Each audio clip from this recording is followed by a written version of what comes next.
They said death was an ending. What the alien showed Mike that night made him understand why humans die and why that knowledge had been hidden. The desert was a flat black slab under the moon, the highway a thin ribbon of reflected silver. Mike was used to this road. He drove it twice a week after dinner to pick up a job or deliver a frame. His truck smelled like cedar shavings and coffee. He had the radio off because the world was loud enough in his head. Then the sky tore. A ribbon of light, low and furious, cut through the stars and struck the asphalt ahead. It didn't shatter like an airplane, nor did it streak like a meteor. It crumpled, a living thing wounded, and dropped its belly to the sand with a sound like a faraway thunder that after a second unfurled into glass. The road filled with white dust. Mike slammed on the brakes, and the truck rocked as if a storm had hit it. He climbed out with his knees already complaining from years of kneeling on concrete, and the desert wind hit his face, hot and metallic. The craft was small, the size of a family sedan, half buried, edges folding inward like an injured animal protecting its soft parts. It glowed faintly from within, a pale blue that felt colder than the night. He went closer, because he could not go closer. There was a figure slumped against the craft's bent frame, not human at first glance. Skin the color of wet river stones, hands with too many joints, eyes like polished obsidian that reflected the moon and his own face. The creature breathed shallowly, and a thin filament of something like steam rose from a wound along its side. Mike expected fear to do something clever. Instead, his hands moved with the practiced mechanics of someone who had learned to fix, to prop, to hold open things so they could be mended. He crawled under the lip of the hull, found a seam that would part, and pulled. Cool air washed his face. The alien's breath tasted like iron in his imagination. When he touched the creature's shoulder, contact sparked inside his skull, not like a voice speaking aloud, but like a bell struck in a neighboring room. Images moved without words. He staggered back and steadied himself on the dented fuselage. The alien opened its eyes and did not speak. It didn't have to. The thought arrived clean and immediate. "I hoped you would come." "You're hurt," Mike said, because the word had to leave his mouth. His voice sounded small in the wide desert. The alien's skin rippled. A single thought. "Thank you." The creature leaned its head against his forearm, trusting without ceremony. Mike felt oddly unprepared for trust in something that was clearly not like him, and yet it was the same in the only way that mattered, the tiny, stubborn insistence to survive. He looked for a satchel or anything to stop bleeding, and found, wedged under a flap of torn armor, a leather bag. Not the coarse leather of a tool belt, but soft, impossibly finished, stamped with symbols that felt like letters and maps at once. The bag's strap was braided with a metal he could not name. It hummed faintly when his fingers brushed it. He should have gone for help. He should have called the highway patrol. Instead, he wrapped the alien's wound with his handkerchief and pulled the bag free. When he opened it, there was a mirror the size of a hand mirror, but denser, like a sliver of night folded into metal. Its surface did not reflect his face. It drank it. For a second, he saw only the moon, then a shimmer like oil on water folded upward, and a face, older, more lined, passed through the glass and vanished into a ripple. The alien's telepathic thought arrived again, this time a whisper with the clarity of a bell struck close to the ear. "I am Keeper. I hold things lost long ago. I can repay a debt." Mike's palms were gritty in the moonlight. "Repay?" he said aloud. The word was comically small for the moment. The alien's next impression was like a photograph sliding into place, a knot that tugged at the center of his chest, a heavy rope around a life that never seemed to loosen. The alien touched the leather bag where the mirror sat. The metal hummed against his thumb. The creature sent one brief line. "You carry a prison." Mike blinked until his vision cleared. In his mind's eye was the shape he'd given the word his whole adult life, a heavy rope knotted tight around his neck and waist and wrists. He had been calling it curse for years. Others called it a pattern. He called it the thing that had turned every small win into a small loss, the phantom hand that loosened his grip on success the moment it began to feel like his. He had been 24 when it started to feel like a sentence. A big job cleaned his name in his town for a week, then a mistake, a misread measurement, a missed call, and the job was gone. A client would promise a capstone commission, and a vague excuse would arrive at the last hour. Savings would appear and then disappear. unlikely medical bills for others, a sibling needing a bail bond, a fire that started in a neighbor's shed and leapt like grace to the house he had meant to re-roof. He had learned to expect the drop. Expectation becomes its own altar. The alien's next thought was an offering and a question entwined. Would you have it lifted? For a long beat, Mike could not answer. The man he was had been taught to fix things he could see. He did not have tools for the shape of whatever this rope was. Besides, there was a part of him that clutched the rope as if it were proof. Keepers of losses, he had thought sometimes, are also keepers of identity. Who would he be if the theft stopped? How does one mourn a habit of being cheated by life? The messenger of the desert knew the cost of that silence. Another image, immediate and visceral, the hive of his chest unclenching, a long sound like a gate unsealing. The alien pressed the mirror into his palm like a pact. Its touch warmed to his skin in a way that was not temperature, but recognition. Look, it conveyed, and so he did. What happened when he looked must be told slowly, because the mirror does not do ordinary showing. It undid him. The glass moved like water, then like grain, then like skin pulling back to reveal bone. He saw himself in someone else's clothes, and then someone else's hands, and then a temple candle's light flickering across a face with his own jaw.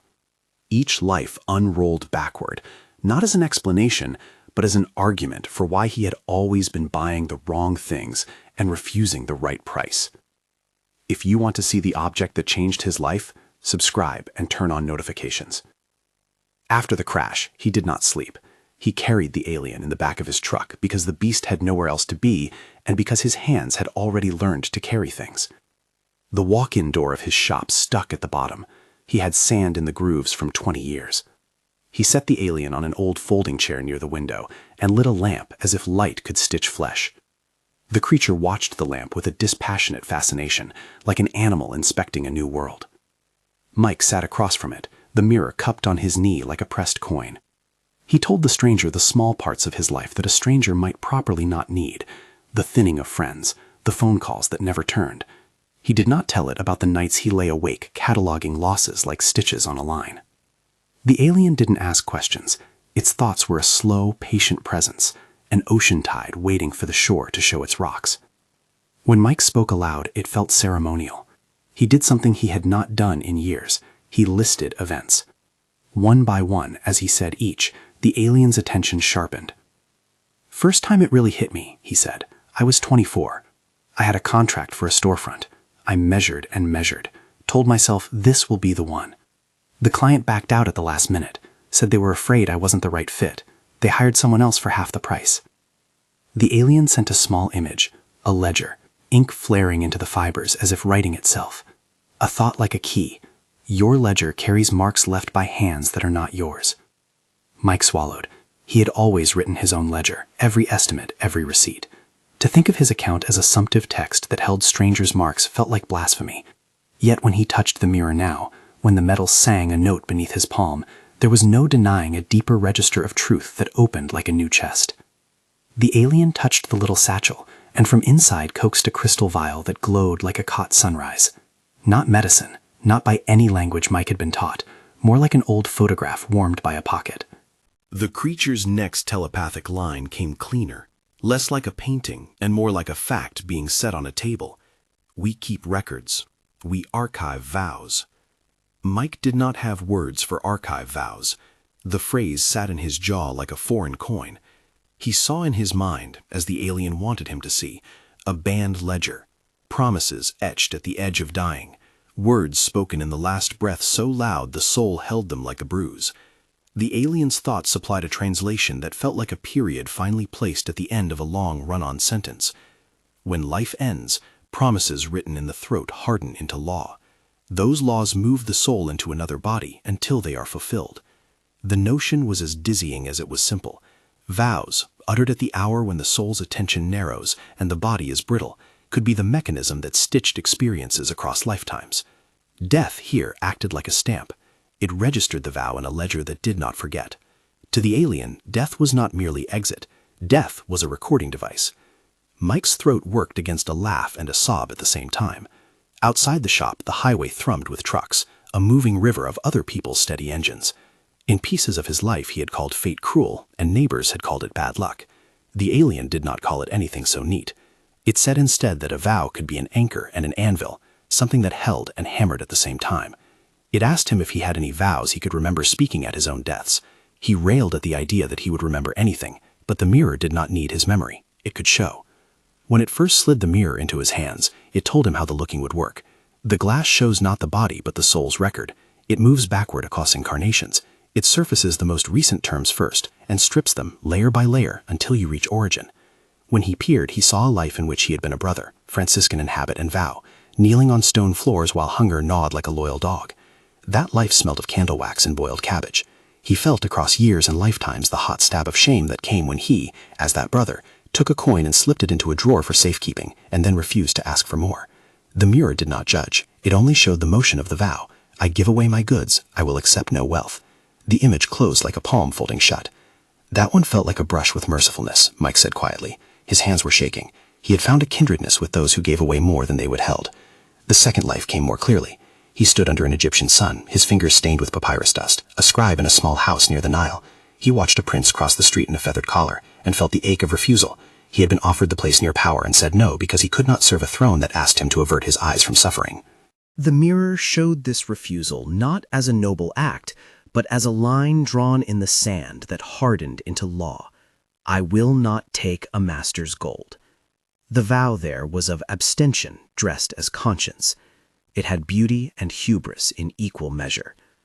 The visions did not come as a judgment, but as scenes stitched with sound and smell. He tasted the bitter tea of the monastery and the sour reed of the scribe's tobacco. He heard the Franciscans whisper of a prayer like a mantra, and the scribe's laugh that died on the air when a patron took offense. Each lived memory brought its small, specific pain, and each left a residue of language that, in the hands of death, turned into law. You could see how, across centuries, these vows piled up like old ledgers. They overlapped and reinforced one another. Poverty became a habit written into his marrow. Abstention became a scaffold for shame. Mike felt something in him shift, as if someone had nudged a shelf and a row of books began to tilt toward him. A small voice, half hysterical and entirely sincere, asked the alien whether these things could be undone. The creature conveyed a thought like wind hollows a bone. Recognition is the first key. You cannot release what you do not see. He had always been good at names. He named the nails when he worked. He numbered the planks for a staircase in his head. To him, recognition was a tool. But this recognition demanded more than naming. It wanted him to say the vow aloud in the present and give it the gravity it had been accorded at the bedside. That was a dangerous humility, to offer the vow the respect of acknowledging its weight and the agency of letting it go. After the shop, after the alien had slept in a shoveled-out old blanket and the dust on the benches had gone to sleep, Mike walked the neighborhood at dawn. The sky was a bruise unready to be named, and the city smelled like exhaust and someone frying onions far away. He stopped outside a pawn shop that had once bought his father's guitar and thought of all the things he had pawned, all the parts of himself he had sold for a week's rent. The image of his father putting his guitar into a stranger's hands tasted like rust. He had, unwittingly, been honoring a lineage of small renunciations, as if beating his chest were the only form of penance. A week after the crash, with the alien's wound mended enough to let it sit quietly, they set rules for the mirror. The creature said plainly, no, not in words, but in the steady push of a fact, that the mirror would not lie. It would not tell him what he wanted. It would show what his soul carried. The only translation it offered was to let him feel the knot with the same tenderness it had been tied with. When he balked, the alien sent a thought that uncoiled like a smile. To unbind, one must meet the rope with eyes open. Mike had never liked rituals and avoided anything that smelled of spectacle. But the mirror demanded a ritual because it was a technology of attention. The alien taught him the posture. Sit with your back straight, palms resting. State your name and your intent. Ask for the mirror to show what keeps repeating. The alien's face, when he taught, was simply the face of a thing that had catalogued grief for longer than his species had been counting seasons. It carried no guilt, but a hard-sawn compassion like a tool that knows how to cut a knot without surprising itself. When he first performed the posture, alone, he felt ridiculous. He cleared his throat, and felt ridiculous again. Then the mirror did what it did best. It showed. The Franciscan had been the first wave. He had been a man whose vow of poverty had been sincere and blunt, a moral anchor in a life where extravagance was cruelty. Yet the vow hardened at death into a rule that clung not to the man but to the soul.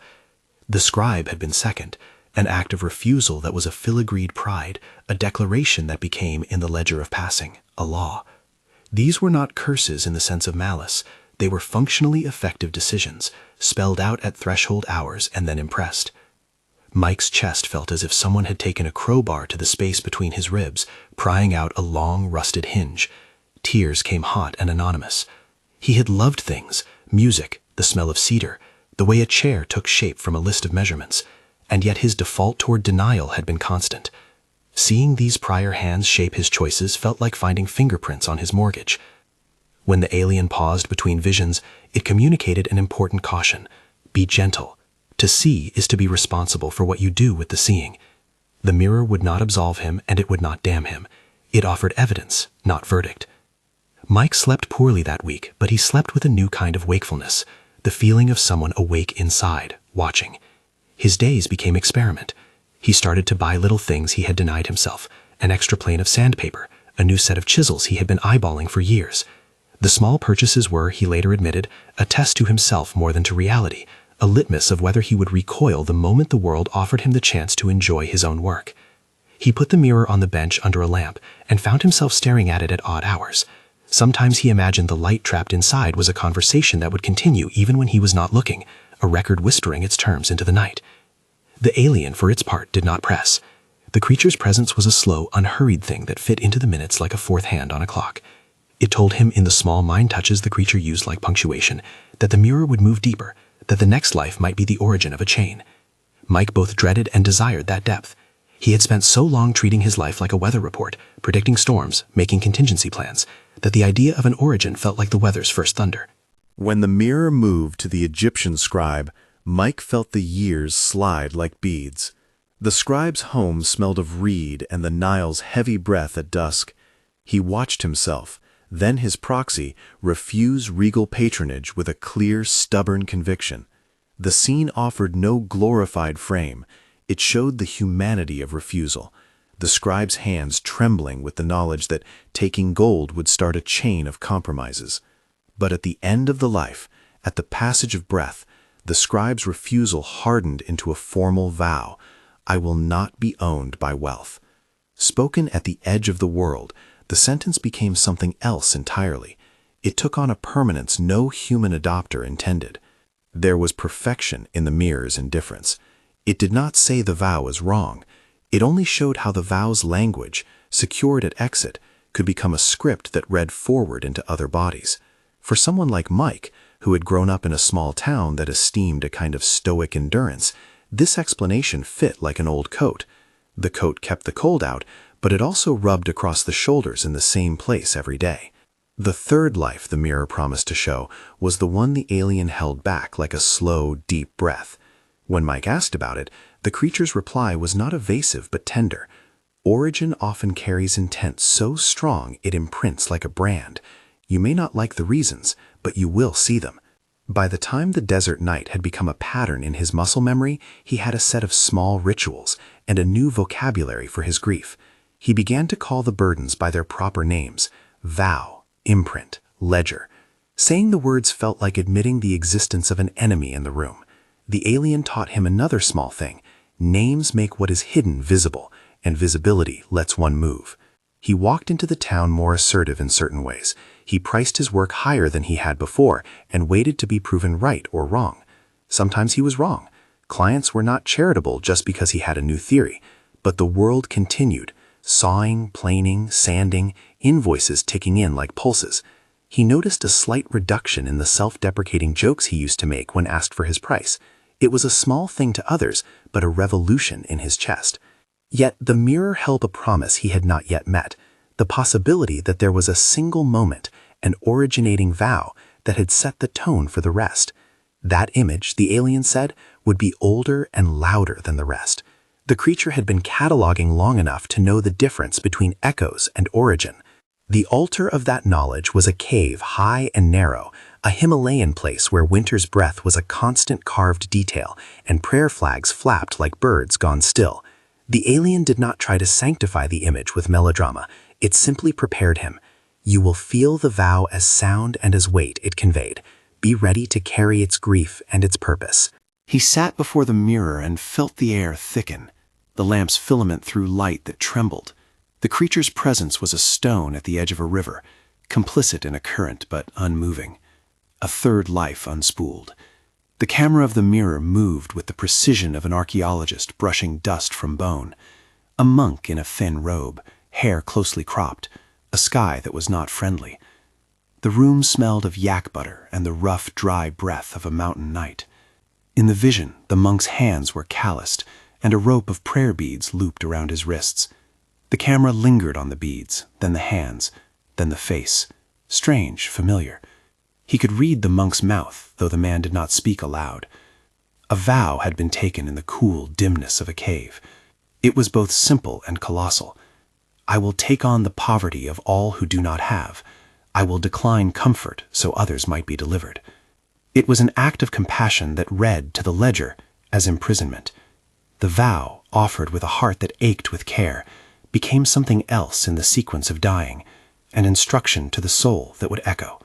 Mike's breath left his body in a single surprised sound. The mirror did not flinch. The monk closed his eyes and smiled, a small and radiant thing. Then he breathed in and out, and the last exhalation made the vow solid.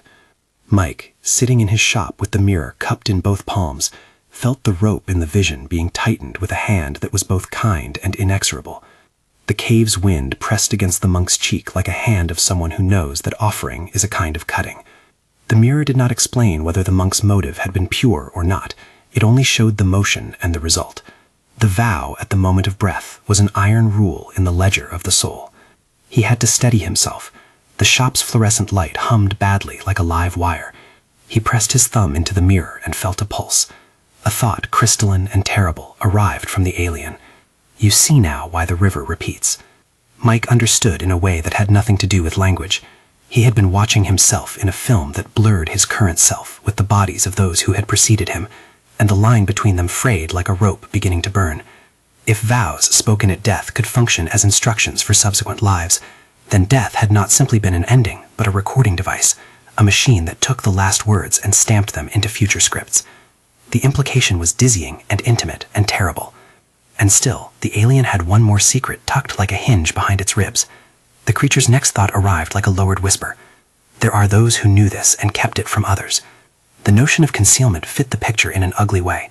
Somebody or something had decided that what happens at the threshold should be a guarded advantage. Custodians had reasons, the alien implied, for keeping the mechanism secret. Social order, power, protection of a cosmic law, or perhaps a fear of unforeseen consequences. The thought was a tangle of motives in which righteous care and manipulative control wore the same face. Mike felt the story tilt.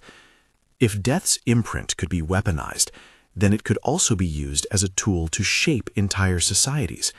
That fact alone turned the private grief of his life into a clue in a far larger ledger. He had questions that were not only philosophical, but practical. Could a vow be released? If so, what would that do, not only to his life, but to the fabric of things that had been stitched by vows over centuries? The alien's eyes, when he looked up, were patient and cold, and not unkind. It gave him the outline of a method, not as a recipe, but as a moral geometry. First, recognition. Second, validation. Third, release. Each step needed to be spoken and felt. Recognition. Say the vow out loud and own it as part of your archive. Validation. Acknowledge the vow's role and the goodness or protection it offered in context. Release. Declare it undone in your present. The alien did not promise miraculous change, but neither did it diminish the power of the moment. It offered an experiment. Mike's mouth tasted like bolts and prayer. He was not a religious man in the way others were. His metaphors were more likely to be saws and beams than scripture. But in the small way that matters, he had a belief that an honest admission can break a chain. He had also a fear that the chain might be needed, that release without integration could set loose injury in ways he had not considered. "What stops a vow from returning?" he asked the alien in the language of tests. For the first time, the alien sent a thought that was wider, almost like a landscape. Some vows are made with intent so sharp they mark the soul's architecture. Release is not erasure, it is rephrasing. You must live the new phrase. Mike could feel the weight of that. To release a vow might be to invite the responsibility of living without its scaffolding. He thought about money in his hands and the old habit of naming it as dirty. He thought about saying to a client, plainly and without joke, "My price is this, and I will not compromise it." Could he bear it if they laughed, if they walked, if the rope tightened rather than loosened? He decided to test small things first. He bought a new plane, then a set of chisels with handles that take into the palm like a promise. He raised a price on a client and held his tongue when the old reflex told him to apologize. The client looked at the invoice, weighed the craftsmanship, and then paid without protest. The lift in his chest was not dramatic, no fireworks, no sudden shower of gold, but a small sustaining shift. He made a note in a ledger he kept for himself, held the price, did not apologize. The alien watched these minutes like someone studying seedlings. It said nothing public, only the occasional thought, a small approving punctuation. It also built a beacon in the corner of the shop, an odd geometric frame of metal and carved stone that hummed faintly. Mike would watch it grow over the weeks with curiosity. The creature said that it must leave a marker, something to help remember. He had no desire to ask too much about the creature's motives, beyond the fact that it wanted what it called to be repaid, a debt to correct a pattern. When the first bank deposit came, Mike's body betrayed him, an email pop-up and then the sound of a chime. The number on the screen was the first installment of a contract he had thought lost, and yet there it was, a deposit large enough to be life-shifting. He stared until the blue digits blurred. His fingers trembled. He had learned to expect withdrawal like the tide flings away a child's sandcastle. The old part of him was ready to confess even his joy. It expected tragedy to show its face in time. He had been taught to fear abundance. The alien's thought pried gently into his panic. Stay. Witness. Hold. He found himself repeating the alien's instruction like a talisman. Stay. Witness. Hold. He did not know whether he was speaking to the mirror or to himself. He brought to mind the vow, told it its name out loud in the empty workshop. I will accept no wealth. He felt ridiculous and awful and absurdly candid. The deposit sat in the account while he stared at a bank website. He called his brother and kept it simple. It came in. The brother's laugh was a wet, happy sound on the phone. I told you, Mikey. Quit being the martyr. Take it. Mike wanted to take it and also to prove somehow that his new posture was not vanity. The alien's method had warned him about tests. The ledger did not like ambiguous things. He prayed in his tinier way for steadiness. He walked to the bank and stood in line. People moved past him like a current. He felt the rope in the mirror like a phantom limb, a tug when he thought of spending. His hand hovered above the withdrawal button, then left. The test was the waiting. The anxious script in his head came alive. What if it disappears? What if this is a trick? He breathed and recited the alien's 3 words like beads. When the second installment came on time, he realized with a confusion that felt almost like joy that the spell had not broken. He had passed the first test not by magic, but by the accumulation of small acts of refusal to honor the old script. He had named the vow, said it its name, and he had acted with a slightly different courage. The alien's presence had not lifted the rope out of him. It had only taught him how to see where it knotted, and how to cut one thread without severing the knot. Days folded into weeks. He worked and measured and felt a new kind of attention live in his hands, an extra clarity to hold boundaries. The mirror slept in the velvet of the satchel when not in use, like a keeper of last confidences. He began to teach one person who came to him not for leveling but for meaning, a local artist named Jeff, short and florid, who had a stubborn smile and an easier laugh than Mike. Jeff had his own repeats, a habit of abandoning projects at the first sign of difficulty. Mike explained little at first. He showed him the satchel and the mirror's edge, but only as an instrument, not as an answer. I'm not a miracle worker, Mike told him once, with the careful transparency that had become part of his practice. The alien's methods were not quick fixes. This is an experiment. You want to try it? Jeff wanted to try. People always did at first when the taste of possibility was sweet. The careful attention of teaching someone else forced Mike to name the method more clearly: recognition, validation, release. Each syllable sat like a rung on a ladder. When Jeff repeated them back with the slight incredulity of someone who had never had words for his grief, Mike felt the gravity of the method in a new way. It was not technique alone, it was moral labor. The alien watched the pair with a patience that stretched into months. It finished the beacon in the corner, a structure that pulsed at intervals and threw off a pale geometry of light. The creature said that the beacon was both a signpost and a safeguard.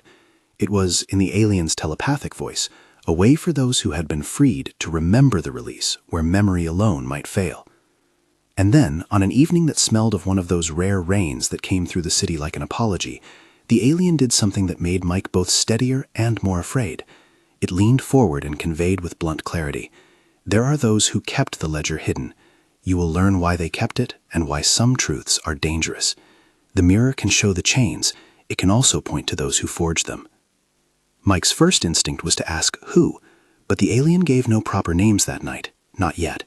It only offered a breadth of time and the sense of custodial hands, of priests and librarians and guardians who had reasons not always noble. It said plainly, they were custodians of order. The idea that someone had chosen secrecy because of order made sense to Mike in the way that many cruel things make sense. They are tidy. He imagined libraries behind locked doors, elders counting vows, deciding which should remain unread. It raised a sharp, uncomfortable thought. Secrets kept for order's sake can calcify into chains. The alien's voice then became urgent. This is why you were not told, because this knowledge changes social patterns, because release is not without consequence. He stared into the mirror and saw then the river of faces that had prepared him. They were not abusers in the crude way he had imagined, but architects of a complicated maintenance. He felt pity not only for himself, but for the institution that had once hinged its identity on a kind of protection. The cost of that protection could be a whole species repeating sorrow. He held the mirror to his face and, for the first time, tried to speak the vow he carried, as if it were an object, not a wound. I carry poverty as protection. I will not receive abundance. The syllables felt heavy and honest. The mirror answered with a current of recognition, and something in the shop changed color. The lamp's light seemed clear. At that exact quiet, a knock came at the door. He opened it to a woman in a paint-speckled coat. She introduced herself as an interior designer and asked politely if he could do an odd job, refinish a dining table for a client moving into a house in a neighborhood he had never worked in, the kind of client that might mean a change in scale, bigger money, different eyes. His heart stuttered. The old reflex would have had him downplay his price and accept the work at less. The new thing held its breath. The alien, watching from the corner, sent the single instruction he needed. Remember the ledger. Hold. He told the woman his price and smiled without adding the clumsy apology he had always used as a discount. She blinked and then accepted. The job began a chain that would, in the months to come, lead to a contract that could open doors beyond his small-town work. But that was later. For now, with the mirror warm in the pocket of his jacket and the alien's beacon casting a pale lattice on the bench, Mike felt the first honest gust of change. He could not say the rope had been cut. He could say that a blade had been placed at it. When sleep came that night, it was not the old exhausted collapse, but a taut, alert decline. He dreamed not of falling, but of doors.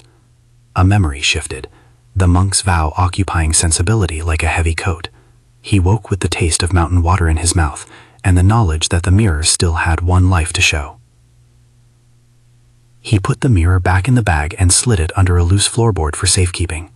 The alien's wound had healed enough that it was walking now on the leg of a bench, curious about a stack of wood scraps. Mike ran his palm along the satchel seam and felt the pulse of narratives, like a heartbeat on the inside of a book. When morning broke, the sky was a clean, thin clarity, and he felt, without knowing fully why, as if the world had rearranged one small thing to his benefit, the capacity to ask a hard question and to sit with whatever answer arrived. He had seen the Franciscan and the Egyptian. The Himalayan monk's vow waited like a threshold a room away. He knew that the mirror's next movement would be decisive. He felt the air in the shop tighten like the moment before a storm breaks. The lamp hummed steady. The alien's presence, patient as bone, pressed close in the way of a tide that has waited for a moon. Mike set his palms flat on the bench, felt the skin of his hands go a little pale under the lamp, and lifted the mirror. The glass opened not with spectacle, but with the slow economy of history revealed. He was in a place of stone and sky, a cave held in the ridge of a mountain whose name his mind could not find. The light was thin, turned cold by altitude. The monk, no longer a figure in a film, but someone whose breath met his own breath, moved in the small world of the cell. The beads around the monk's wrist were worn smooth by prayer. The rope at his waist was frayed in one place. The camera of the mirror lingered on those frays until Mike felt, in a place under his ribs, the precise geography of giving. The vision did not moralize. It showed the monk tending a small bowl, offering it to someone without complaint. It showed him sliding a blanket over a shivering traveler and turning away so he would not notice how wind bit his shoulders. The monk's hunger was real, not theatrical. His hands were honest and knotted with work. And yet in that closing hour, when breath narrowed and memory sharpened into a single thread, the monk's vow came not as a fevered curse, but as a chosen instrument. I will take on the poverty of others. I will be poor so that they may have more. The words fell like a stone thrown into water. In the vision they carried the warmth and the utterly resolute sorrow of someone who had decided suffering could be a shield for another's life. The monk's face, when he spoke the vow, was both tender and severe, because he understood the price. He knew he was binding more than his body. The mirror recorded the moment with a precision that Mike's chest hollered out like an animal startled awake. He felt the rope tighten in the vision, the way a last-handed knot cinches. The vow stamped itself into whatever it is that the mirror called ledger. The monk's last breath threaded the vow down into the band's fibers, and the image shuddered, as if sealing an envelope in wax. Mike, sitting in his shop with cedar dust under his nails, heard the closing as if a door in his own history had finally latched. When the vision ended, there was no celestial choir, no miraculous unwrapping. There was simply in him the sense of a heavy thing having been seen. The alien's thought came like cool water on a fevered forehead. This is why the river loops. Death records intention. Intention becomes instruction. He did not want to be reduced to the mechanics of an ancient theology. He had been a handman, a maker of frames and chairs, a man who measured twice and cut once because error cost wood and reputation. And yet the mirror's logic, if he could call it that, laid a simple, terrifying pattern across his life. Vows spoken at threshold hours could act as imprints that moved a soul from body to body until the vow's purpose had exhausted itself, or until the vow was met with conscious work. Why would anyone hide that? He asked aloud, as if speaking into a tomb. The alien's eyes did not blink. Its next thought was not a one-word retort, but a small, complex weather. Some keep to preserve, some to control, some to protect what they believe will unravel if the mechanism is known. That last line dropped into the shop with the weight of an accusation and the softness of a confession. Custodians, priests, archivists, something like intercessors, had made choices over long stretches of time. They had reasons that made sense in the narrow room they occupied: to keep social systems stable, to protect a fragile order, to prevent chaos when a society lacked structures to hold people released from vows. But the alien also hinted at darker pressures: advantage seized, fear of unleashing consequences not yet understood, decisions made by entities who measured the cost and kept the ledger under lock. Mike thought of the small-town elders who had once decided which trades got public subsidies and which were shamed into anonymity. He thought of family stories where poverty had been canonized as virtue and abundance as vanity. If those were the human-scale reflections of custodial thinking, then the mirror's claim became less abstract and more like a key for reading his childhood. The rope he had imagined was not merely personal, it had been woven into culture. The alien did not lecture. It offered a method with the precision of an instrument: recognition, validation, release. 3 acts, it said, that together formed a moral geometry for undoing an imprint. It spoke the words not as magic, but as process. You will speak, you will listen, you will declare. The mirror would witness. Your life must then be the proof. Mike had to practice the words before he would say them in full. He sat with them like a man learning the names of bones so he could treat them. Recognition: I see this vow. Validation: I honor the vow's original purpose. Release: I declare the vow no longer governs this life. The alien asked him to hold physical posture, feet flat, palms up, because the creature insisted the body must agree with the mind for the ledger to register the change. He practiced alone at first, in the way one practices a foreign phrase that must be spoken with correct accent to be meaningful. He wrote the vow down on a sheet and folded it small as a receipt. I will accept no wealth. Each time he said it aloud, his voice cracked, because he was not only admitting an interior state, he was renaming himself in the presence of what had been sacred to him. Saying the vow felt like removing a ring that had been stuck to a finger for so long that the skin had grown around it. The alien guided him. Speak it, the creature said in a brief, translated thought. Let the vow feel the honor it was given in the dying. That is the recognition. For the validation, speak not as condemnation but as context. This vow served then because, and name that reason. Then for release, declare in the present with authority. In this life I undo that vow. You will not order your days by it. Mike built the sentences, slow and careful. In the shop's concrete quiet, with the mirror warm in his hands, he spoke. I recognize the vow I carry, he said, and the syllables sounded like gravel rolling down a hill. I carried poverty as a way of protecting others. I honored that. I hold that worth in my bones. He felt ridiculous and ferocious at once. He wanted to add excuses, to lace the declaration with contingencies. The alien's telepathic pulse checked him. Simplicity counts. Say it clean. So, I validate the vow for what it was, a protection offered when there was little else to give. It kept someone alive who might otherwise have died. I honor that intent. His throat tightened around the memory of the monk's smile. He could feel empathy for the vow. Validation did not deny pain. It named the heart the vow once held.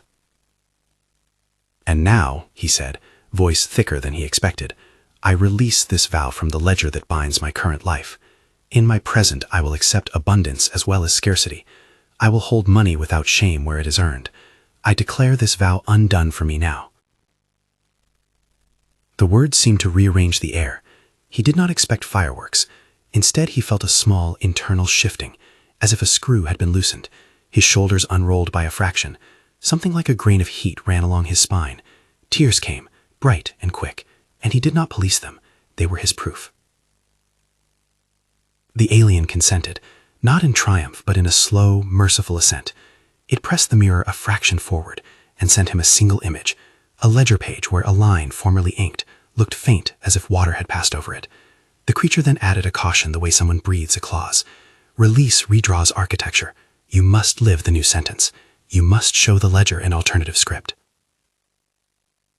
The weeks that followed were not miraculous rearrangements, but experiments in gravity. He bought the chainsaw he had shied from for years, the one with a better handle and a guarantee that it would not kick. He paid cash for a set of clamps. He stopped adding that apologetic smile to invoices. When a client balked at a price, he did not stamp the work into a trough of apology. He explained what the work required, and if the client declined, he let it go. Some left, some stayed. The real tests arrived like small storms to which he had to learn not how to collapse but how to stand. The first installment that had appeared in his bank account remained, and each time his browser window refreshed, a wash of old fear rose. He would lay his hand on the bench and breathe those 3 words the alien had given him: stay, witness, hold. One night in the second week, the account showed a reversal, a minor fee that his brain read as omen, and his stomach nodded in a way that felt ancestral. He called the bank and discovered it was a clerical matter. The fee was refunded in an hour. The relief was ordinary, almost boring, and also devastatingly sweet. He resisted the old reflex to explain his good fortune away. He told his brother the truth. I kept my price. I did not apologize. The brother's laugh on the phone felt like a small bell. The turning point came when an interior designer, a woman with a sharp eye and a client who liked clean lines, offered him a large job: restore, refinish, and craft bespoke chairs for a house that wanted the kind of finish he rarely priced to receive. The contract was worth a sum he had not allowed himself to imagine in years. $50,000, then $85,000 of the project ran its full course.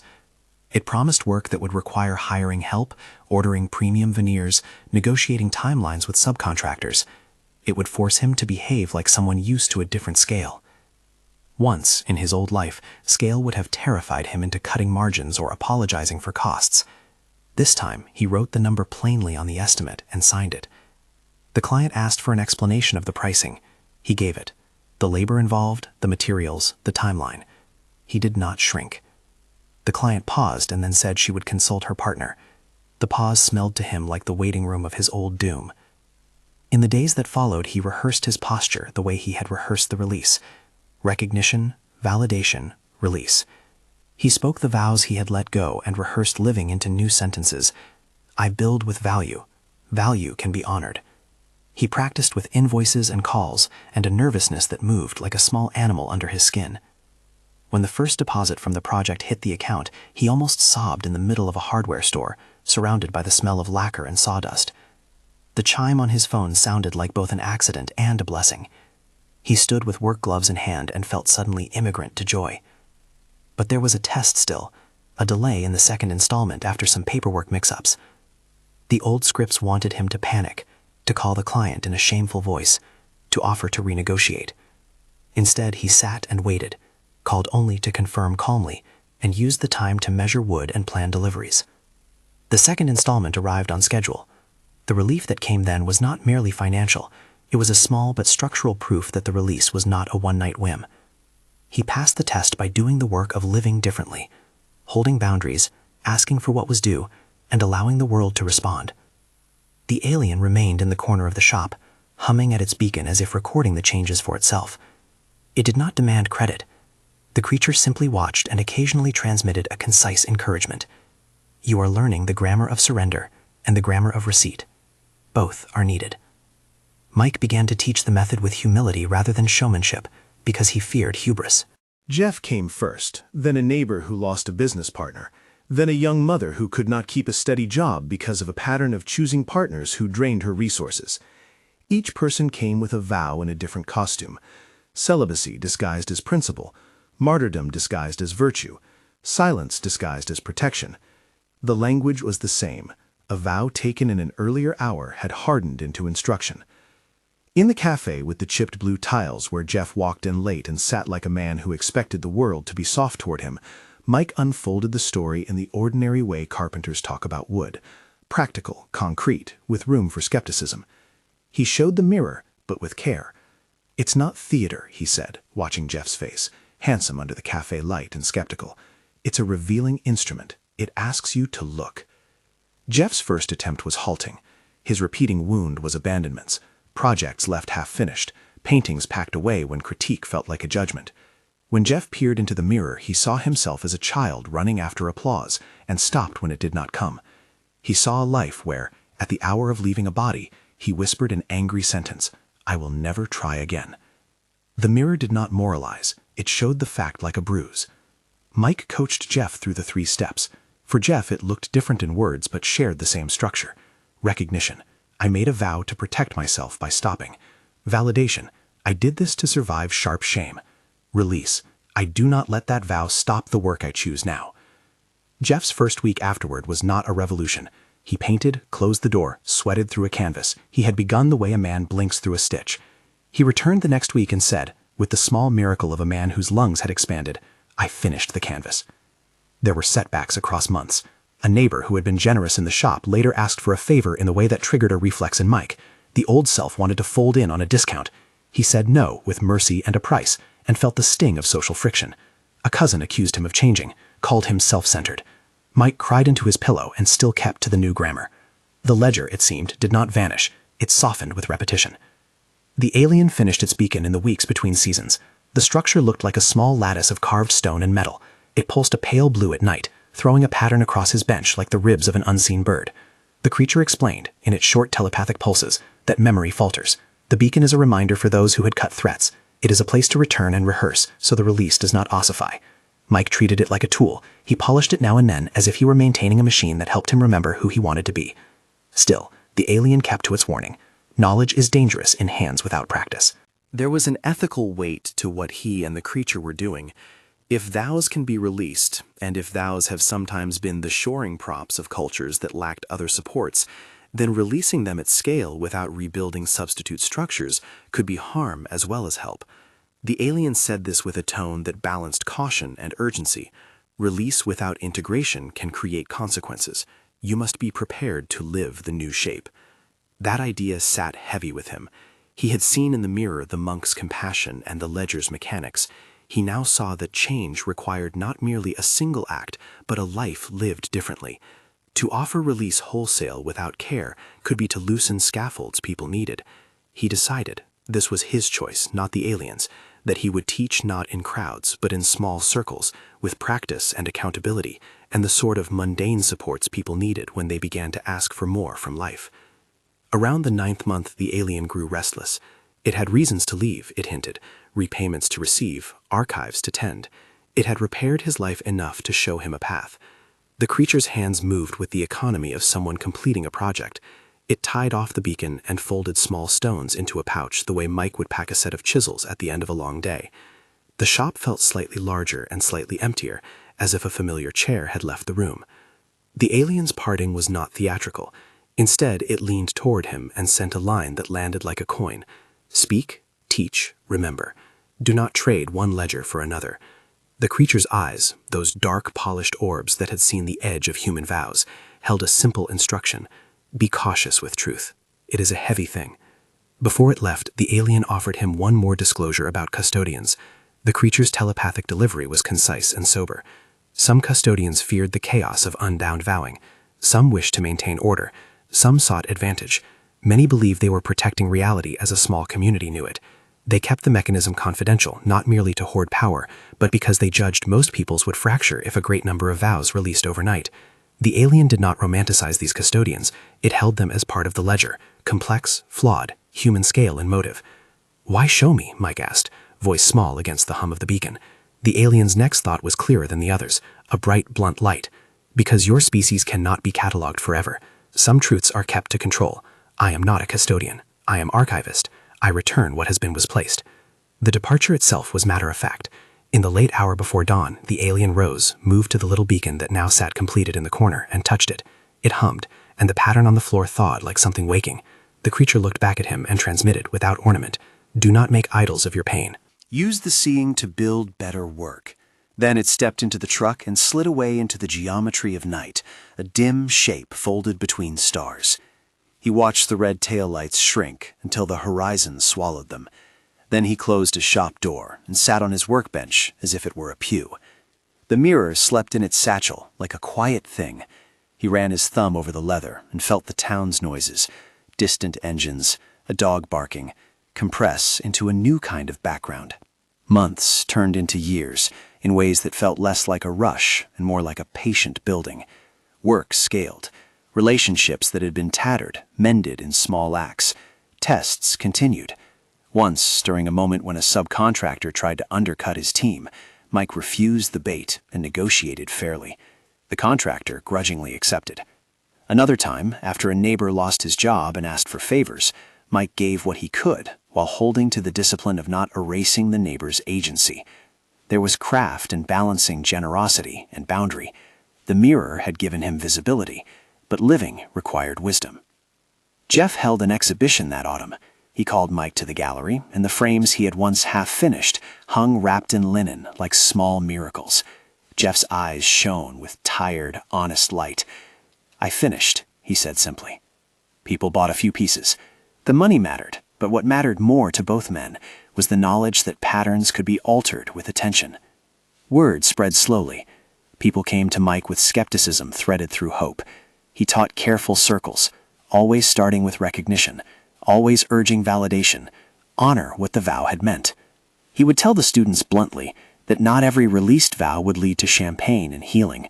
Sometimes the release required them to build new skills, to learn to receive compliments, to sit in rooms and take applause without fleeing. Sometimes social consequences followed, and he taught how to steady for those too. In the hum of those years, he became something of a quiet custodian himself. No library, no secret order, just a man with a bench and a mirror who offered tools and insisted on practice. He saw vows of silence loosen into voices that sang at weddings. Vows of celibacy that had hardened into shame became chosen solitude rather than enforced exile. Vows of martyrdom that had fed familial narratives soften into acts of generous boundary. Each change required a scaffold. Therapists, accountants, friends, apprentices to help rebuild functioning lives. He never suggested the mirror replaced professional help. Rather, he taught that inner work and outer support must go hand in hand. Still, the alien's warning haunted him. Release has consequences. There were ripple effects he could not control. In one of the circles, a man released a vow of silence, and then had to face consequences he had avoided by silence. Old statements, bitter words, legal disputes that needed counsel. Mike held space for the man, but could not fix all the outcomes. He learned to pair release with preparedness. Years after the crash, on an afternoon when the shop window caught sunlight like a benediction, Mike sat at his bench and looked at the mirror face for the first time in a long span without a human waiting to peer into it. The chair opposite was empty, the tools neatly hung. He felt not triumphant, but steady, as a man who had learned to measure a structure for load and found he had built a house that could take more people.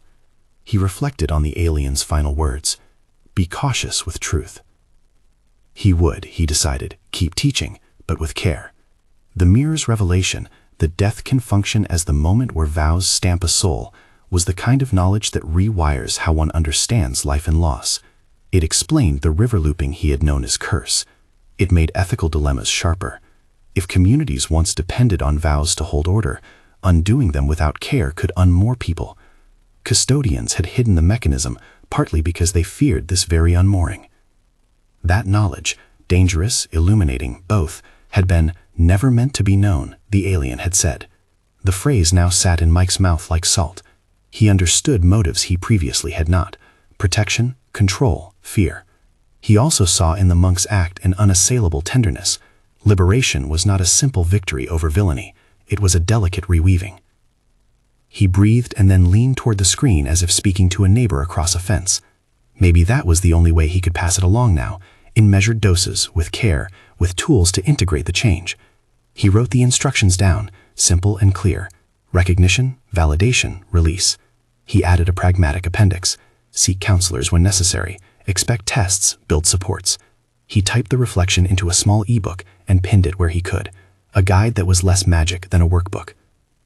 If Mike's story reached anyone else in the same knot, he wanted them to know 3 things he had learned the hard way. First, seeing does not mean erasing. Recognition is an act of courage. Second, honor the vow's origin.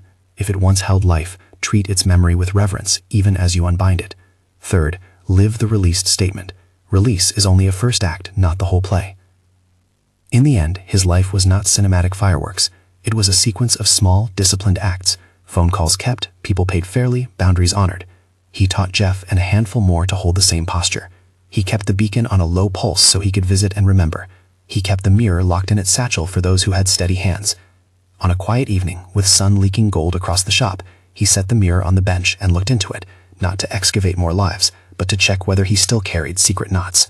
The surface drank his face, and then, as if content, offered back only the reflection of a man who had learned a craft: to see, to name, to free. If this story has touched something in you, the exact ritual we used, plus guidance for practice and integration, is in the pinned comment, an ebook that lays out recognition, validation, and release, with exercises and safety notes. If you choose to look, do so with care. Some truths, like tools, must be handled with steady hands. And one small question for you who listened this long: have you ever felt guilty for receiving? Share one pattern below, one line, one moment. It may be the first step toward recognition.